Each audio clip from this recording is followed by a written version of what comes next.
Okay, we are recording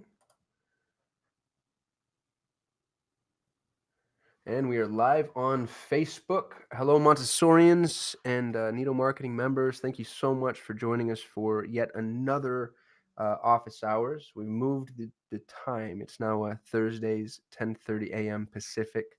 Appreciate you guys accommodating that.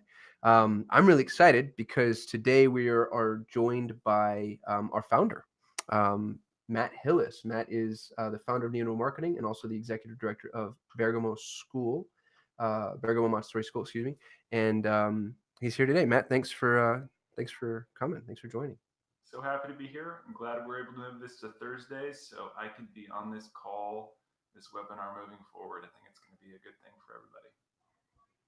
Awesome. And if you have any questions for Matt, we're going to be fielding questions the entire time. So if you're joining us on Easy Webinar, you can submit your questions in the chat in the right-hand column. If you're joining us on Facebook, you can always just comment on the live video, and it can be about what we're talking about. Or if you want to pivot, or have something that needs addressing, feel free to insert a new topic. The office hours are your resource, and they're meant to help you with whatever it is that you're struggling with in the moment. And Matt is a veteran and tenured Montessorian, so I imagine there's not a whole lot he won't be able to speak to. I'll try my best. Alrighty, so typically we dive in and just review the last week's content, which is what I'll do now. The Nido Marketing blog is available to everyone. It's publicly housed. If you're a Nido Marketing member, however, you'll get emails every time a new blog is posted. So if you're not a member, I encourage you to join. It's absolutely free to do. You just go to nidomarketing.com and go to the join link in the main menu, and then you can join as a free member. Um, a few of the blogs that we posted this week, I think, are really valuable. And the first one is building better relationships and saving time using automated email nurture sequences. Now, that's a mouthful, but I think that we can probably distill it. Matt, do you want to kind of jump in and talk about how we use this for Bergamo?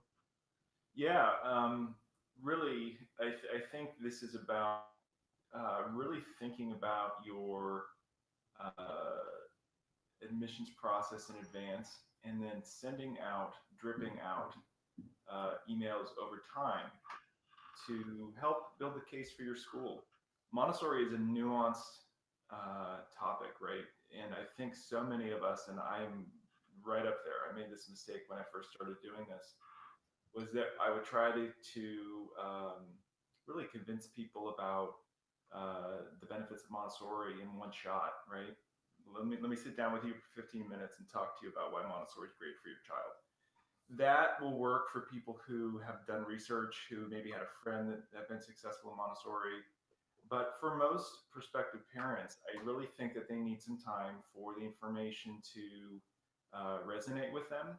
And rather than giving them everything at once, what automated emails allow you to do is drip out little bits and pieces over time, and it's very, very, very effective because it's a cumulative process, and it's not kind of a one-shot thing where you feel like you have to give them everything at once. So it helps prospective parents from just an information processing standpoint. And you can also really sit down and break down all the different benefits of Montessori and also your unique school community. So instead of talking about everything in totality about Montessori, and by the way, good luck doing that because Montessori is so complicated. You can really, what I did is I really thought about what are all the benefits that Montessori has at each level. So if we're talking about primary, you could have one email about multi-age environments and why having a 3-year age span helps a child. What are the benefits of that? Having another email about the prepared environment. Having another email about the prepared adult. Having another email about what happens after they leave your program.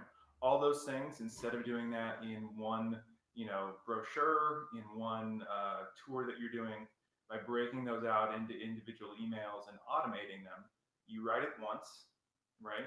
And once it's written, that same thing is going to go out to everybody that inquires or joins your email list or however you choose to do that over a prescribed period of time. So it's been effective for us, and I would really encourage everybody to think about doing that for your school. Again, you do all the work up front. You got to put in some time at the beginning to really think about all those individual points. You write it, you edit it, but once you've done that work, once you've front loaded all that stuff, then everything else is on autopilot. And just out of curiosity, Matt, you said something I thought was kind of funny. You said, "Good luck distilling Montessori," which obviously I absolutely agree. But how did you start the content creation process when you wrote your first nurture? Where do you begin? How do you even kind of whiteboard that? I guess is what I'm asking. Sure, that's a great question. And you really need to think about it in terms of benefits. So there's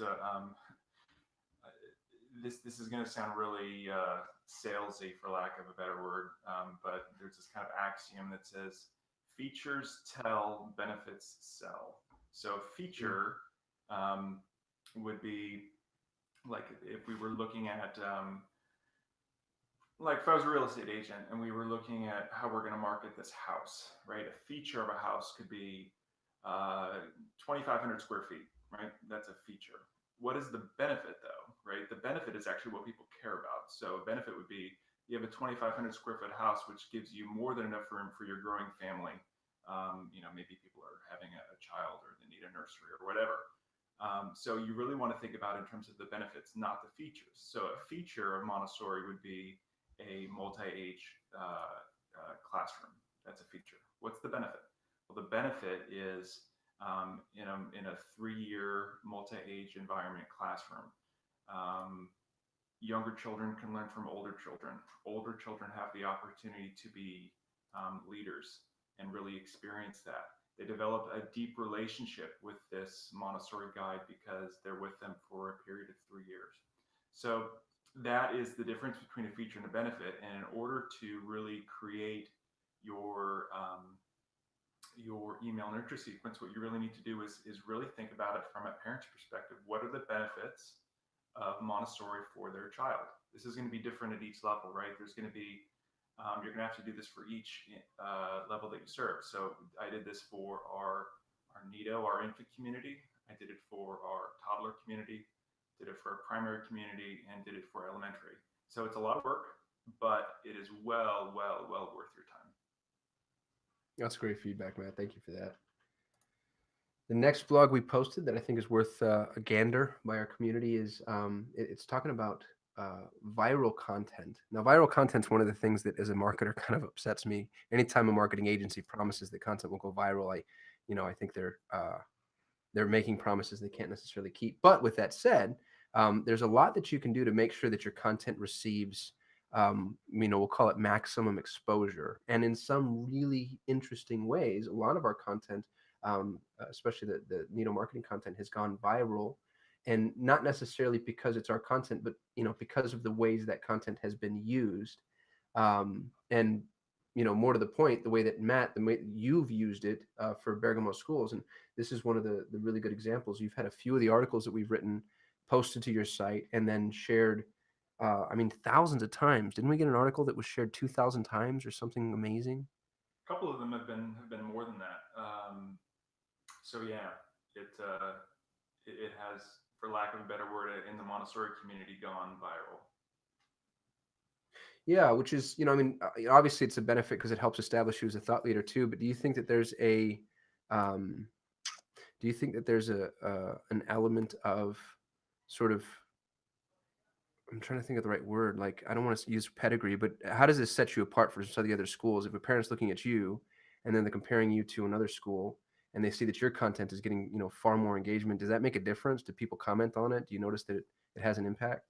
Oh, well, absolutely. I mean, there's a number of kind of aspects that go into that. I think the first thing is that when people go on and they see that, well, let me back up a little bit here. What I see most schools doing, and this is not just Montessori schools, this is independent schools, this is different preschools, Waldorf schools, whatever. They will have a blog section on their site, and it was last updated in 2014. That I would rather you not have a blog section on your site because I think that is a key indicator of, okay, so these people have something that they started and don't necessarily finish. They don't care enough about this, whatever. I think that is if you are not ready and prepared to update your blog section frequently, do not have it, because that is it's a red flag, I think, for me, and I think for prospective parents as well. So that's number one. Number two, when they go on and they see that you have 1,000 shares, 2,000 shares, that people are commenting on this, it makes it look alive, right? This is a community that is robust. This is a community that is active. This is a place where people are taking time to educate me. They care about children.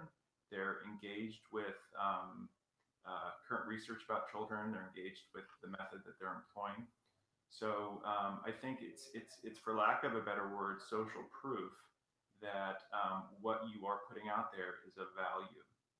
So it is really, really essential. Now, one of the ways that we've done that is we do have pretty robust social media channels. So we have a large amount of followers on Facebook. We have a pretty robust Instagram profile. We have an active Twitter feed. So we're putting that out there in a myriad of ways, and then we're also putting that content out to everybody on our email list as well. So that's the ways in which we're generating that engagement. And listen, some things are more, some things get more shares and comments than others. And that's really great information to have once you've posted something, because you can start to sharpen that saw every time you're going back and thinking, well, what are the types of things that are working and getting engagement? Because engagement basically means that people care about these types of things. I don't want to keep posting something if that type of topic is not really resonating with prospective parents or current parents. So I don't know. Anything else to add on that? Awesome.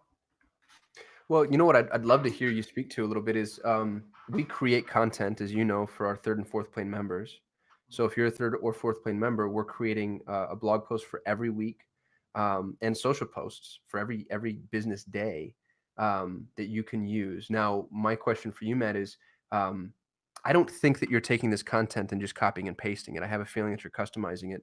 But I'd love to know how you do that and how you're using the content that Nido creates so that it sort of matches you and your school and your mission and vision and values and those things. Sure.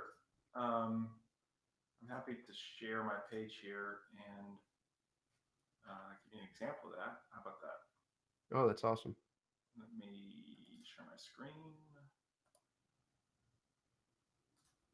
And if you just joined us, by the way, we're joined today with by Matt Hillis, who's the founder of Nido Marketing, and he's talking about his personal experience marketing his schools. Excuse me. If you have any questions for Matt, please feel free to drop them into the chat feature if you're joining us on Easy Webinar, or comment on the video if you're joining us on Facebook.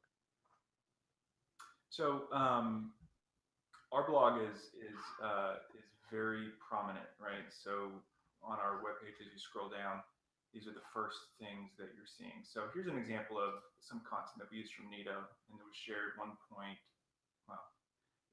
times. I'm going to open up this link. Oops, let me go back. Sorry about that.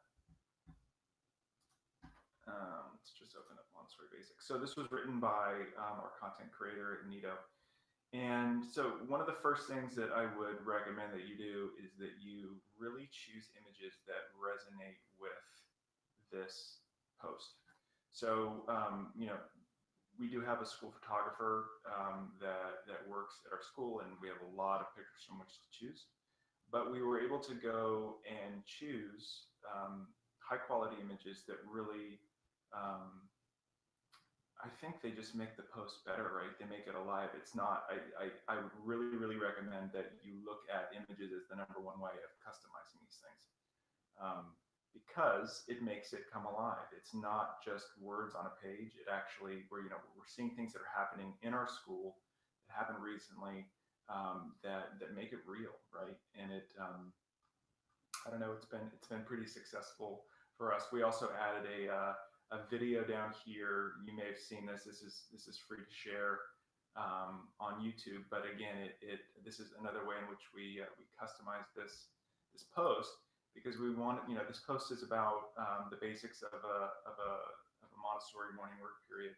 And then in this post, in this video down here, which isn't at our school, but it is a good example of what a Montessori work period looks like in fast motion. You may have seen this, you may have not. but this is kind of a one of those stop motion videos from a school in Minnesota, I believe. But again, it was just another way of adding some media that that really it just makes the post better. The post is well written, but this was our way of basically customizing it. This is awesome. And Matt, Melissa Campbell just chatted in on Facebook and said that it's a little difficult to hear you, just FYI. Okay. I wanted to touch on something here that I think is awesome, which is you used media that wasn't your own. And I think a lot of our members are afraid to do that because they don't know the rules, because there aren't any, right? I mean, it's the internet. Everybody just kind of takes everything and better to beg forgiveness than ask permission. So talk to me a little bit about that. How do you find the content that you use online? How do you vet it? Where do you go? Are there content repositories that you trust and rely on, or is it just sort of kind of search at random? Great question. We have number one, we have on Nido and Cosm. I'm not sure exactly where that is on our site. Maybe we can take a look at that after we get out of here. Yeah. We have a list of it's just a huge list of Montessori articles, videos, and other things that are freely available on the internet, and they've been vetted and they're high quality. And it's something that I would feel comfortable putting out and referring people to. So, one thing that you don't want to do is you don't want to go to another school's website or another school's Flickr page or however they're sharing photos and download those photos and use them as your own. That is a big no-no. As you can see on our page, we put a little watermark here down on every single picture we post on the internet, because I have had other schools that have taken our photos before. Mm-hmm. Which was interesting. I actually have had other schools that have actually taken all of our copy on our website when we have these descriptions of our programs. I found them on other school websites. Now that is blatant in terms of these are obviously, first of all, they're images of children, and you really should not take them from website without permission. And the same thing for copy, right? Somebody took the time to really write, explanations about what Montessori is, about Montessori programs. So that's something you should not do. Things on YouTube, things that are being posted freely on social media channels, that is, in my mind, fair to share. And that's what you're really doing. Like, we didn't claim that this was ours. We basically shared this on our page from another school. So I would never take things and pass them off as our own. But if you have a great example of something that's a good adjunct to what you're posting, that's free to use. If you are concerned, you can always contact the content owner and just say, would you be willing to let me use this? But for most videos on YouTube, that's they're already posted publicly. That's something that I believe is free to use. Do you have any other comments on that, Cosm? No, you're absolutely. Well, I think you're absolutely right. Anytime they post something to a public forum that way, the rule of law, as digital marketers understand it, is it's basically fair game. Unless they're explicitly stating otherwise. In this case, they're not. So I encourage our members to utilize content that's in the public domain, because we don't have to reinvent the wheel. There's that really great white paper video. You know what I'm talking about? The whiteboard video somebody made that explains Montessori. It's about 5 minutes long. Yeah, Trevor Eisner. Yeah, that thing is awesome, and there's no reason that we shouldn't use that, because it does the job. And I think to have that made is probably a couple grand. I'm guessing. Yeah, and I believe, listen, we have it posted on our site. I love this picture. We have this posted on our site right here, right? So this is Montessori Madness. This was posted a long time ago by Trevor Eisner, and he created this for people to share. So that was very clear. I also run the MariaMontessori.com site and the Maria Montessori Facebook page. And gosh, this was 7 or 8 years ago, after the Google founders were profiled on Barbara Walters as this is kind of when Google was becoming a thing. The founders and owners of Google. Anyway, in this video, they mentioned Montessori. They both went to Montessori schools separately.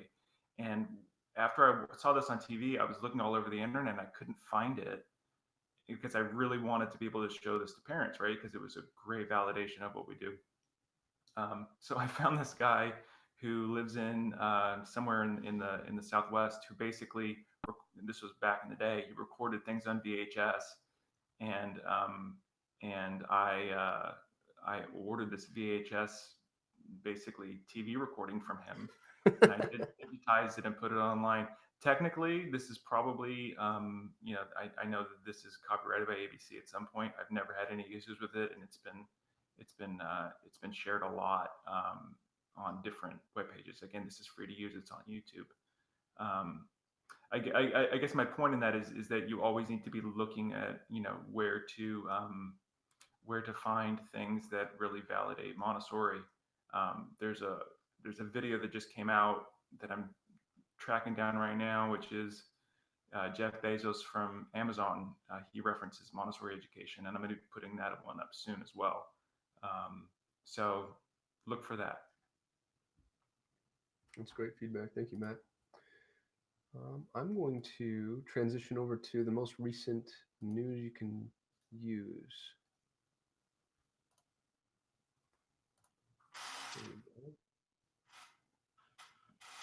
I'm wondering if my volume is any better. Melissa, can you hear Matt any better? Feel free to chat in and just give us a thumbs up if so. And then we've got a few people on Easy Webinar too, if y'all wouldn't mind letting us know if we've improved. And while we're waiting for those responses, I'll just mention that Matt sends out a weekly email, the news you can use. A lot of really good content, all Montessori specific, of course, and a lot of it really actionable. You can see the most recent news you can use here. We also posted it as a blog. But Matt, it sounds like you're going to Australia, which is, poor you. Oh, and Melissa says, yes, thank you. Awesome. Glad to hear it. So can you tell us more about that, Matt? You're going to Australia in October?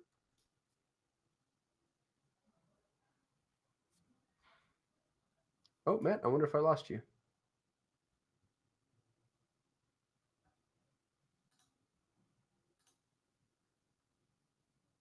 Hey, Matt, can you hear me? I can. Oh, sorry about that. I was asking about Australia for the news you can use. Looks like you're headed to Australia in October and you'll be speaking at an event. I am. So I'll be going to Australia to speak at the Montessori Australia Foundation. They're having a conference. Never been. Super excited to go. Montessori is a big deal in Australia. It's a mature market, for lack of a better word, and they have a lot of good Montessori schools over there. But it's so interesting to me that one of the things that are really validated for me is that every Montessori school all over the world still struggles with admissions and enrollment. Right? It is not. It is not a problem that is unique to you. It's not a problem that's unique to people in your state or even in the United States. It is around the world, right? We all share those same things, and there are ways to definitely be better at that, which is kind of the whole purpose of Nido is really helping schools create a marketing strategy and communication strategy that resonates with parents. So if you happen to be in Australia in October, you are welcome to come see me speak. And if we have any members in Australia too, please let us know. I'd be interested to hear that. I know we've gotten a pretty broad reach. I most recently spoke to somebody in Cuoco, which I know I'm mispronouncing, but little island right off the coast of South America. I think it's a Portuguese satellite state, and they're starting a Montessori school and they're signing up for a third plane. So it's cool to see how far we're spreading. We have 400 members now, and we haven't even been live in 5 months. So yeah, Australia awesome. Looks like it's the next step. I'm going to dive into the members area, just reminding our members that one of the best places to look for recent updates is on the recent updates section, not to be redundant. And you'll see that we have posted a ton of awesome stuff. We've got a massive amount of new courses. I think we just posted 4 additional courses, which I'll go over in a second. But we also posted the month of June content. So if you're a third or fourth plane member, you have access to all of the blogs and all of the emails. And if you're a second plane member, you have access to the social posts. And it's as easy as going to the resources section in the main menu, and then clicking on the content that you want to download. And we've housed them in little zip files. And so when I open up the June blogs here, you'll see that the blog for June 4th, as an example, is, oops, wrong one. Here we go. Montessori Basics, the prepared environment. And again, we don't expect you to use these verbatim per se. Take them, make them your own, modify them. As long as you're a Nido member, this content is available to you in perpetuity. But what we're trying to do here is just make it easier. You don't have to create your own content schedule, come up with what to say. So this kind of gets the brainstorming and hopefully the heavy lifting out of the way. Anything to add to that, Matt, in regards to the content? No, well, yes, I do. let me add some comments. This by far is, I think, one of the best benefits of Nido, in the sense that all of these things are written for you. I have talked to so many schools where it's like, yes, our intent is to update our website often, to have a new blog often, and what happens, right? Everybody knows that when we're working in a school, when you're working with parents and children, life gets in the way. And the worst time to sit down and think about being creative and writing something is when you're tired at the end of the day. I've been there, and I've been there where I've been frustrated with myself because I've had these goals and I haven't been willing to do it.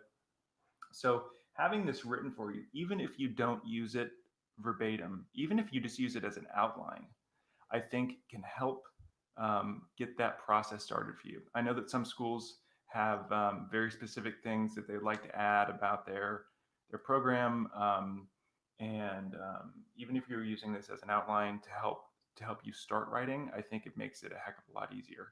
One of the things to reference as well is, listen, our school is an AMI affiliated school.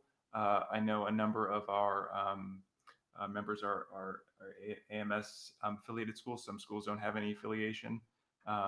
I have a AMS primary credential. I am Montessori agnostic in that sense. So they are written from a perspective that is meant to be broad.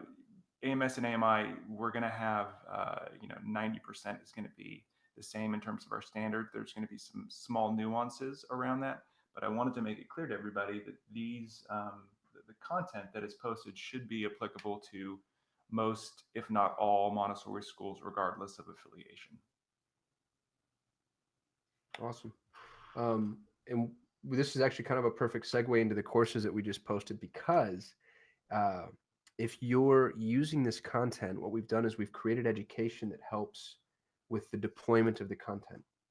And you'll notice if you go to the courses section in your main menu in the members area, we've added how to schedule email blasts as a course, how to schedule social posts as a course. And we also have to have how to schedule blog posts in WordPress. And what this allows you to do in as little as an hour, you have the opportunity to pre-schedule all of your social posts for an entire month, all of your blogs for an entire month, and all of your emails for an entire month.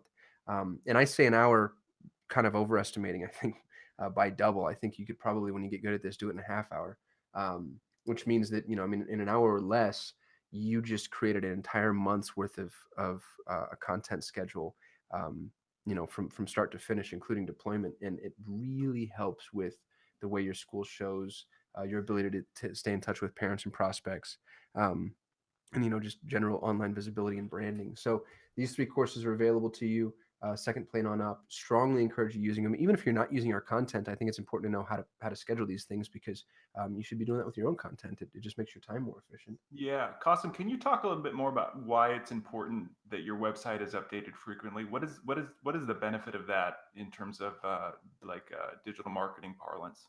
Sure. Well, there's a significant SEO benefit. Google has what's called a crawl rate. So Google's bots go throughout the web, and they crawl almost every single digital property online. And then Google has an exceptionally advanced algorithm. And incidentally, nobody really knows what the algorithm does or is, but we've been able to piece together quite a bit, just reverse engineering certain things. And so what I say is speculative, but I'm pretty confident in most of it. what we think happens is that Google will cache information about your site. And what it will also do is the crawl rate is an assignment that Google makes that says, okay, you appear to change your site once every 30 days, so we'll come back once a month. And it appears that Google crawls most sites once a month, regardless of how often they change. So you could change once every couple of years, and it still seems like Google is crawling you once a month on average. But if you're posting more often than once a month, you increase your crawl rate. And if you increase your crawl rate, you also increase the propensity for your content to show up sooner because it appears to be more relevant. Now, even if you're not going for organic ranking, I think that keeping content fresh and updated is really important because from a branding standpoint, parents want to see that you're engaged, and parents also want to see that you're well run and well managed. And Matt made reference kind of jokingly earlier to people that have blogs, and the last blog was from 2014, and the title is, "I'm sorry, I haven't blogged in so long." Um, that's a poor showing. That doesn't speak well to following through on commitments. And I'm not trying to. This is an indictment of anybody because I've done it and I'm a digital marketer. But imagine just from the paradigm of our parents jumping onto somebody's social feed and seeing that nothing's on there, or jumping onto their blog and seeing that there's not content, or if there is content, it's not really relevant or worthy. So this is your very first opportunity to engage with your potential prospects. This is the first thing that they'll ever see. And as the cliche goes, you don't get a second chance to make a good first impression. So I think that this content can make a very powerful first impression. Parents are going to engage with your site before they're ever ready to engage with you. And so it's your site that needs to speak for you, because you won't be able to speak for yourself right away. Was that an acceptable answer, Matt? Absolutely. And I think that just from a psychological perspective, when people come in and they see, um, you know, that this page is alive, right? That this community is alive. There's something happening here. And you could, Dr. Montessori could be running a school right now in 2018, and you would not get the same amount of attention as another school, regardless of the quality of the classrooms or environment. That's a whole separate thing that you need to take care of when you're touring. That's about the way you manage your school. We don't get into that at Nido. We're going to assume that you're going to run a high quality Montessori school. However, when they're engaging for the first time, like Qasim said, what is their first impression? Is there energy here? Is there somebody that is tending this garden? Is there new information that I can read? Is there a reason for me to come back? Right?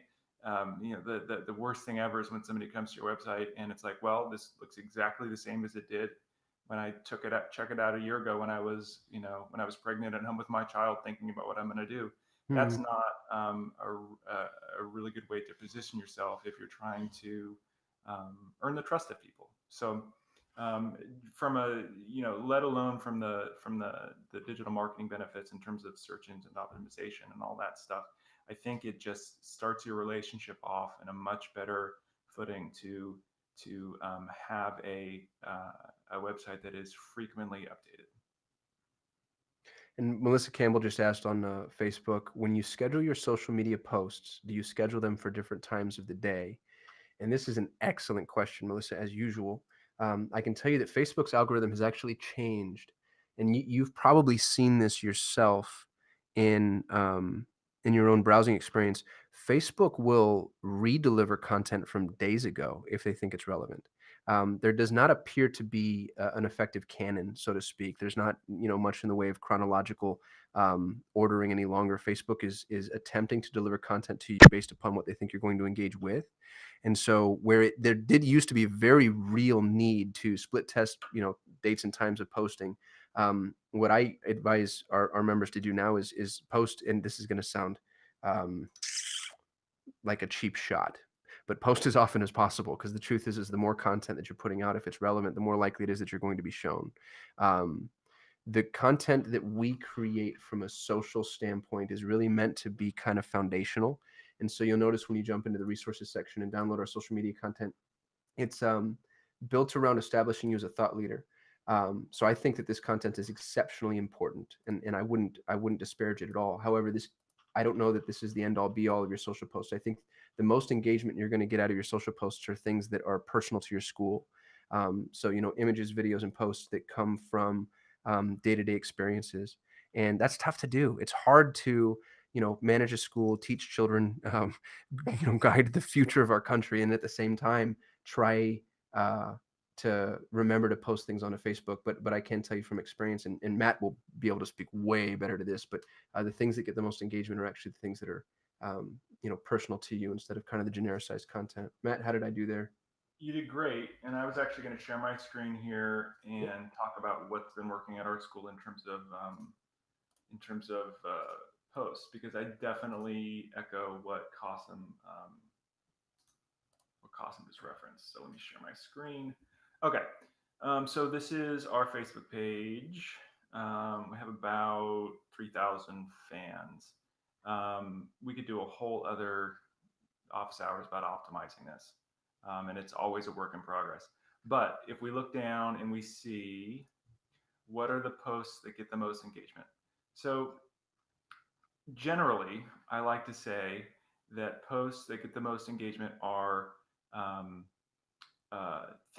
pictures of things that happened in our school. So we had an in-service day last Friday, and I just wanted to remind parents that we actually do things when we are closed. And this was again kind of about showing value. We really value a clean, ordered environment. We spend a lot of our day organizing, cleaning, getting once every 3 months we're closed for in-service, as well as training that we do. So interestingly, so this had 18 likes, and once a week we tend to post things that are happening in our community, like this is something you can do with your child this weekend. So we had a festival in a local community. 3 likes.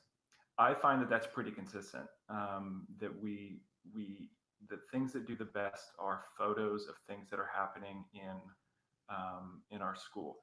Keep in mind we are linking back. So like when we post things around our school on our blog, we are posting those as well. Right, it's a great way of getting engagement at our school. So yeah, 3 likes for this one. This one had 32 likes. This one had a lot of shares, right? One of our upper elementary guides. I was in Amsterdam with her, and she was speaking at the AMI AGM. So that got a lot of engagement. Again, that's super personal about our school. That's not about Montessori in general. But this is the stuff that tends to do the best. And this had a lot of engagement. For us, this is a lot of engagement. Keep in mind, we have 3,000 fans. Awesome can maybe speak to a little bit about organic reach. 3,000 people are not going to see your posts, and people assume. I've talked to other people at schools before. It's like, well, everybody should see this, and you're not. I think your organic engagement rate is, less than 5%, if that, probably like 2 or 3%. So, maybe if I post something organically, 40 people are going to see it, maybe. And Qasim, do you have anything to add about organic engagement? Well, you hit the nail on the head. It's 3 to 5% is kind of the standard metric that we tend to speak to, but in my experience, it's usually lower than that, lower than 3, which is why we need to post. If you're really going after strong social engagement, I would say post often. If you're not really going after strong social engagement in the moment, that's okay. That doesn't have to be your primary lead gen service or tool. But what I would say is make sure that you have content that at least presents you in a positive light. So when parents that are doing due diligence review your online properties, and I promise you they will, they're going to want to see that you have some content to engage with, and that's part of the reason that we create the content that we do for our second plane members. Yeah. And again, you need to think about the things that you're posting as content on your site. You absolutely need to schedule those. I'm not sure if you can schedule those. You need to make sure that once they are live on your site, once you have new blog posts, that you are then sharing that on your Facebook page, on your Instagram page, on your Twitter feed, whatever social media properties you're using. Melissa, was that a good answer to your question? And have I ever given you just a flat, simple answer before? Because someday I promise you it'll happen. All right, I'm gonna. One other thing that I just wanted to touch on was we have two new courses outside of just scheduling content. One of them is how to use your local listing dashboard. So if you're a third or fourth plane member, you have a local listing dashboard that is awesome and helps you manage all of your local listings and your reviews. And so there's a course here on how to use that. And then also embedding Calendly on your website. Calendly just released this floating JavaScript widget. And I'm trying to think about where I might have an example to show you. As custom searching that about this widget, Calendly, and I have not had a chance to implement this yet. I think this is going to be a game changer. They now will also do text reminders for tours. So, there's nothing worse.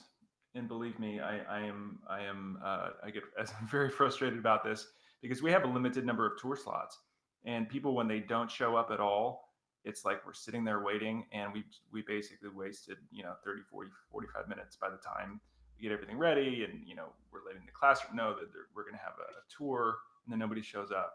So the new feature from Calendly will include a text feature that reminds the people, the person that signs up for the tour, at an interval that you choose. I would probably choose about 12 hours in advance, maybe. I'm going to test that. But my point is that I think this is going to also increase, excuse me, it should decrease the amount of no-shows. Right now, we do get a lot of people that if they cancel or reschedule, they do it through the email, but I still get about a 5% no-show rate. So I'm looking to see if the text feature from Calendly will improve that. That's awesome. And we'll create a course on that as well once directed to the Calendly pop-up widget that this new course is on. It lives in the bottom right-hand corner of your site the entire time, and it lives on the site as an overlay, which is really cool because it sort of becomes a consistent call to action no matter where a parent is on your website, assuming you want it on that page. And you'll have that's on the Bergamo School's website right now. I knew we had it somewhere, but I couldn't think about the site I needed to review. I apologize. Yeah. Right there we go.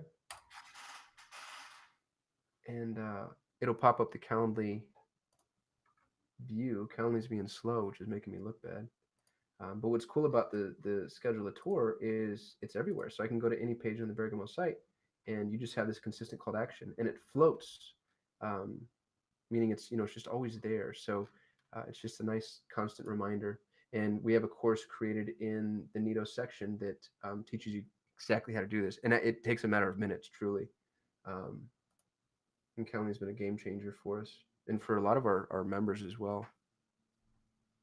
Absolutely, and I know we've waxed poetic about Calendly in previous things that we've put out, but I cannot begin to tell you how much time it has saved us, because we used to have a basic web form on our site, which would be, hey, fill this web form out and we will be in touch with you to schedule a tour. And guess what happens? They fill this web form out, and then we play phone tag for 3 days trying to get in touch with each other, send emails back and forth. Oh, can you confirm this date, this time? Oh, I can't come at this time. It is so much easier for us to make sure that people can schedule tours and get an immediate confirmation. And then also for the parent, again, I talk about that energy that is palpable when you're on a website. Calendly makes your website come alive. Like, we are here. We can book a spot for you 2 days from now. You'll get all that confirmation, and it just makes it so much easier. And really, for $10 a month, there is no better use of your money than for you to sign up for this program.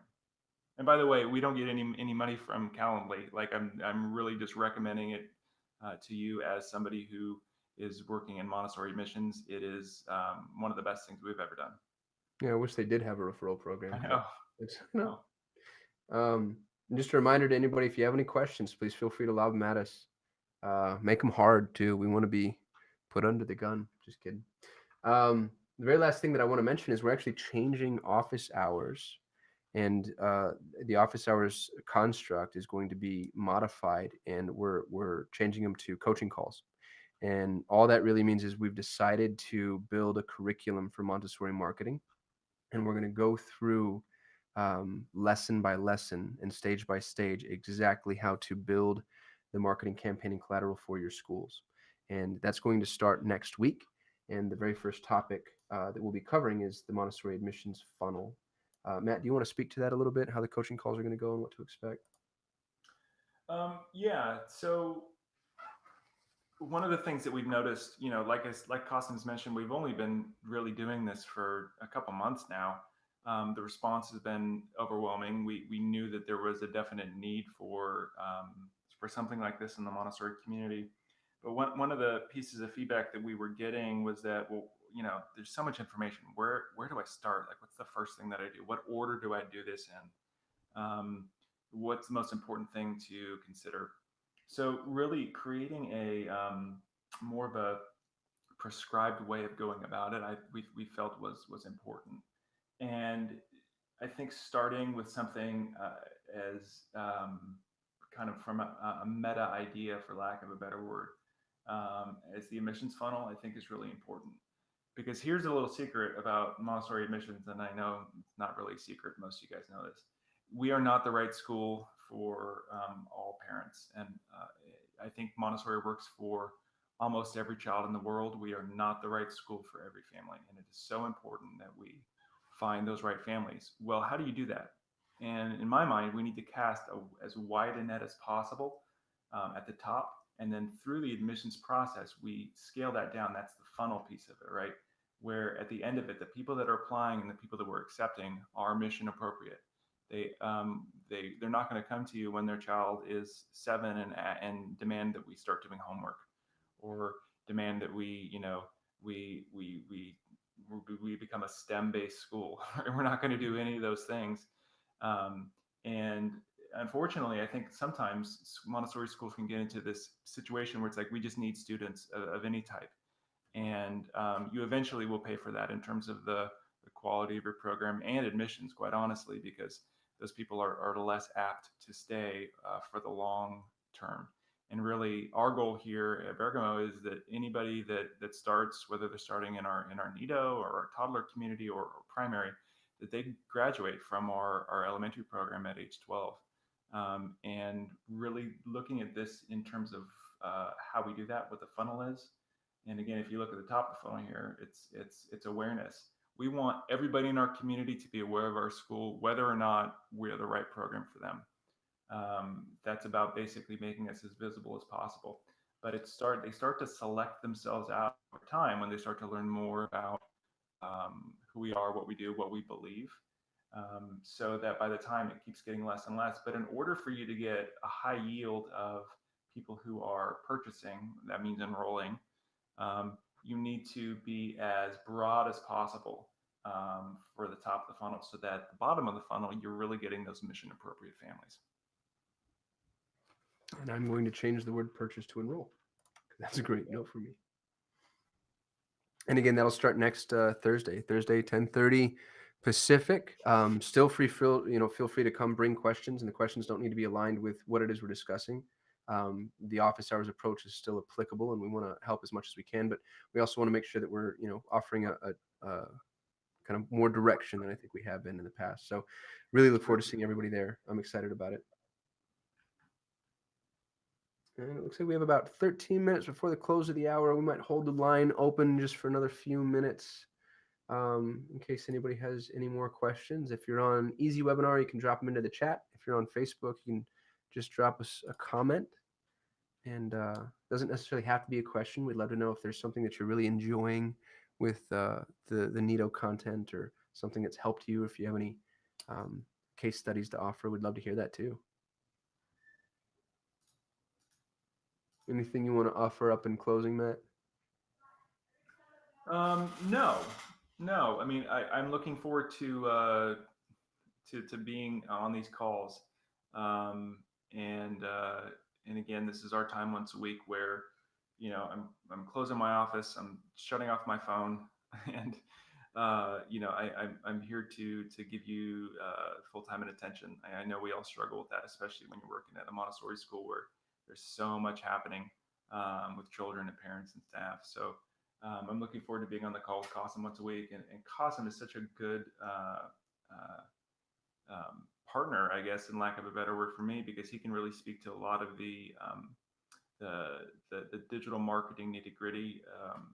and I can speak to what specifically is working at a Montessori school in the United States. So I think it's of great value for anybody to come and attend. So please do continue to join us. Awesome. And just a reminder, these calls are always recorded. So as soon as the video is done, I'll be posting this to YouTube and adding a link to our forum so you can review the coaching calls from now until forever as a Nido member. I think if there aren't any further questions, we're going to go ahead and sign off. Truly grateful to and for all of you. And if you ever have any questions for us that are not office hours appropriate, please feel free to email us at hello@nidomarketing.com. Or if you'd like, you can nav us on live chat on the website. There's a little icon in the bottom right-hand corner that gives you direct access to it. And Jade just said thank you. Thank you, Jade, for joining. And we'll see you next Thursday. Thanks, everyone.